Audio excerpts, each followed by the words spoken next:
This learning is Le'ili Nishmas Bruya Bas Chananya, Maseches Sheviis, Perek Mishnah. Our Mishnah will continue teaching about cases where a person is allowed to remove stones from their field when they have a use for the stones, and we're not worried about Maris Ayin, that it looks like the person is preparing their field in order to plant in it.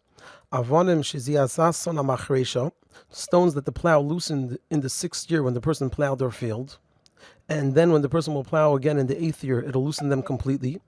Or stones that were covered with earth and became partially uncovered through the plowing of the 6th year and will become fully uncovered in the 8th year. So in such a case, if a person wanted to remove the stones in order to prepare the field, it would make more sense to wait till the following year, the 8th year, when they plow the field, and then they'll become loosened, and not to now put in extra effort and energy to remove them. So therefore, there's less of a concern of Maris Ayin. And in addition, Im yesh bahem shtayim shel masay shnayim, if among all these stones there are 2 stones that are so heavy that it takes 2 people to lift each of them, which such stones are stones that are good for construction. So again, we have another thing showing that the person is taking the stones to use and not in order to prepare the field. So in such a case, the halacha is harei elu yinotelu, a person is allowed to take these stones out of their field. The Mishnah continues.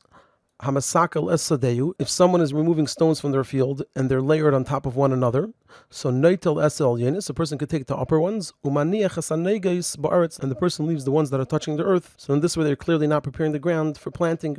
The Mishnah continues, V'chein garger shol tzreiris, a gal shel avonim. The same is true by a pile of pebbles or a pile of stones. That the halacha is noitel es al yenis, the person is allowed to take the upper ones, umaniach es anegas baritz, and the person leaves the ones that are touching the ground. And the Mishnah concludes that im yesh tachteim sela oikash, if beneath these pebbles or stones there's a layer of rock or straw, and so anyway the person can't plant in that area, so then the halacha is harei elu yinotelu, a person is allowed to remove all of the stones, and there's no worry of maris ayin.